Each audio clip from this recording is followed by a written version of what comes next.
Hi, this is Christine Snow, and I will be commenting on Ken Robinson's video, which I found very fascinating, and he's quite funny, probably because he's British.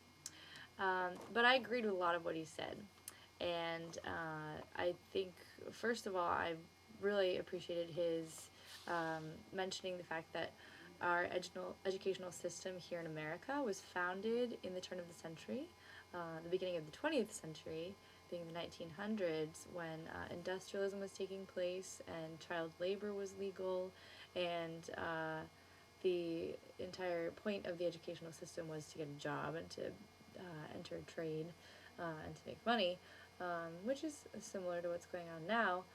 However, I think that our educational system is not allowed to wasn't allowed to grow over the past 100 years, and hasn't really made much progress since then. I think that schools are like jails, and literacy is definitely respected more than creativity, and I think that it should have more of an equal role.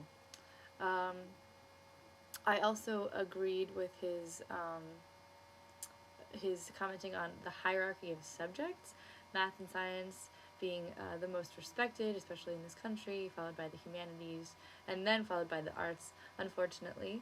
Um, and I think that if it were the other way around and the arts were on equal playing level with math and the humanities, then I think we'd have a lot more happier people in this country and less stressed out, and more willing to go for their goals and be more motivated in life, especially with the youth. Um, okay, second question. Today, we are teaching students out of being creative. Does Brophy do this? I don't think so.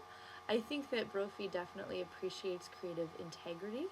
Um, his whole philosophy behind assessment complements creativity.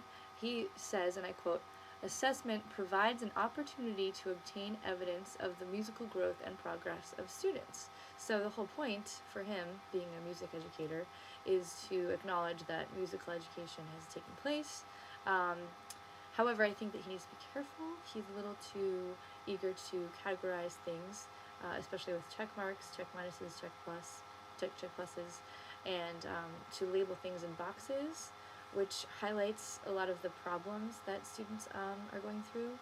Whereas I think he should allow students to direct the education that they want to go in, and the educational path that they want to go in, and listen to the students more.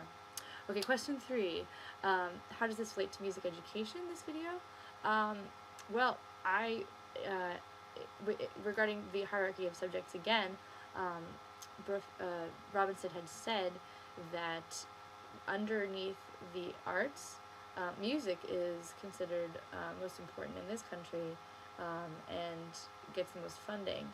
Now, dance is completely neglected, and this to me is kind of ironic, because if you look at any little kid, they're always dancing and skipping around and using their bodies and moving and having a great grand old time. And as they go through the educational system, this is suppressed, and this is they're always told to sit still and to stop moving and to stop talking. And I think that we as music educators need to utilize their natural ability to move and to vocalize. And unfortunately, I think so many music teachers tell their kids to shut up all the time and don't move and stay still. But I think that we rather need to do the opposite and allow them to appreciate the music through movement. And I hope that dance becomes part of the academic world in this country, much more so, because it's a natural part of the way in which we live. Okay, question 4. If I were Robinson, would I have issues with Brophy? And I think I would, definitely. I think that if I were Robinson, I'd be skeptical of Brophy's tendency to categorize things, especially with the rubrics. As a teacher uses a rubric, it highlights the mistakes that the student is making. And Robinson, of course, is all about taking risks and not being afraid to make a mistake and encouraging mistakes with the children and the students. So I think that Robinson would be skeptical of Brophy's assessment, system. However, I think that he would agree with Brophy's philosophy behind assessment, and I think that Robinson would agree that assessing music or any form of education is essential. However, I don't think that he agrees with the way that we use standardized testing throughout the country to such an extreme. I think it needs to be more about process than product. And that is my commentation. Thank you very much. Goodbye.